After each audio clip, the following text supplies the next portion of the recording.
was just chasing the deal? No, I can't. They're putting the deal above everything else. You ever see the movie $1,000,000 Arm? No. All right. Well, there's a scene in that movie where the guy who's teaching the Indian boys, India again, the Indian boys had a pitch, and the doctor that lives next door. What are they selling? So they're not selling anything. It's a program where Tom House is training two. You know what Tom House is, right? No. He's a big baseball pitching trainer. He used to be a major league pitcher, and so the scheme is this is how they make money. They're gonna get two Indian boys that have never touched a baseball before to get signed major league contracts, which they did, by the way, with the Pirates. But that's a whole other story. So it's a true story. It's a true story. Okay. That was the money making scheme, right?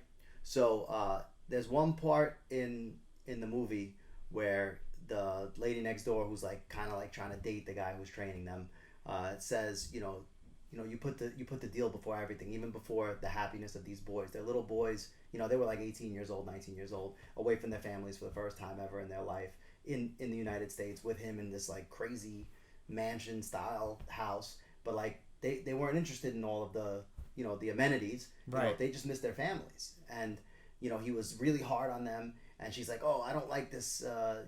His name was JB.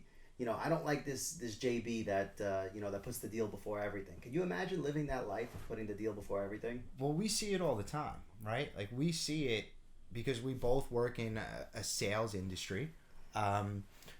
So I see people that live like that all the time, and what I feel like they're missing is, I'm not speaking bad about anybody that I work with. I work with great people. Come on, bro, they're lemon squeezers. No, I work with good people. They're trying to squeeze every last drop out of that lemon. That may be their intentions, but there's different people that come off different ways, and who I'm thinking about, the one that we're currently both kind of in contact with. So people come off in different ways, and the people that I work with come off pretty well. But what I see, especially with higher up people that make a lot of money, like the top of corporate America, CEOs, president, vice president, to get to that level in anything, you have to be obsessed with it, or you're not going to get there. Same with training or with anything. So when your obsession is financial, that's a problem. That's a spiritual problem. It becomes a spiritual problem. But can you chase the deal with an empty mind? Yes. You can. Yes. So you could be completely reactive while chasing the deal. You see, I thought you can pitch in a flow state. Well, pitching in a flow state and chasing the deal with an empty mind, I think, are two different things. I'm thinking that when you have the empty mind, you're just purely reactive. Can you really chase a deal while being... Yes, you can get a deal, you can pitch a deal, you can pitch this, pitch that, and you could be yourself and, just speak directly from the heart while you're doing that one particular deal. But can you chase the deal all the time? Can that be who you are and it be completely reactive? Because wouldn't you have to be thinking about the deal all the time? Yes. Like a guy I work with, he talks about how he thinks about our morning meetings in the shower, like before we come. Yeah, I mean, that's not an empty mind. No, it's not. It's an obsessive mind. Because you have to continue, because you always want more. But he knows that he's obsessive, and he'll admit it. Like, it's what made him successful. Like, he's not pretending to be something that he's not, or on the same path as us. We just have things that are more important to us than money, and that's a blessing. Spiritual things. With me, it was martial arts that started the journey, and I know you had your own fitness-related things. A lot of times, the spiritual journey starts with fitness, right? It did for you also. It comes directly from the ego. How did yours start? I think it's really interesting. People will want to hear.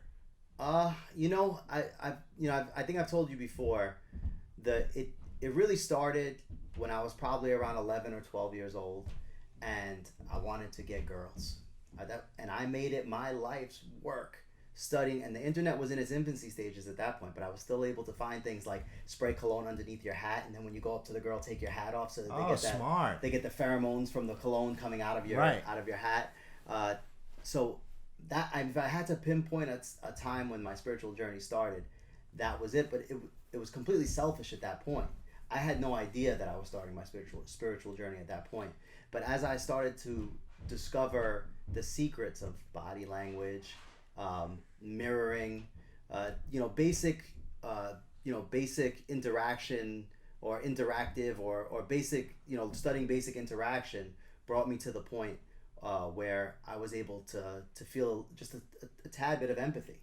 And that tad bit of empathy that I felt is what propelled me into wanting to lucid dream and do all kinds of manifestations and things like that. And, I rediscovered it when I was going through financial hard times. And, I basically said, I'm not going to take it anymore. And instead of focusing on the deal, right, I started focusing on bringing people happiness and joy. And I was able to draw on what I learned back then now to take me to the point where I'm at. Yeah, and you helped me with that a lot in the beginning of my spiritual journey. Because I remember it was one of the things that you taught me and that I applied, which is this simple philosophy that, especially in our job, which is sales, but if you treat the client not like a prospect for a sale, but as your friend. Your friend. And you genuinely have to feel it. Like it's not something you can just do. You can't fake it. Right. If you have no empathy, your words don't even try it. Your words don't mean shit. Don't try to fake it. Right. Because it won't work. But if you genuinely look at every time your phone rings, like, oh, this is my friend, let me pick up and really try to help him. Or, oh my God, this is my friend. Right. Like, oh my God, my friend's calling me. Right. Not like, oh fuck, another business call? Shit, it's 7 o'clock at night. I can't pick that Let call me pick up and talk to my friend. Yeah. And that attitude in a business sales environment makes a world of difference. And I think it comes off to the other people.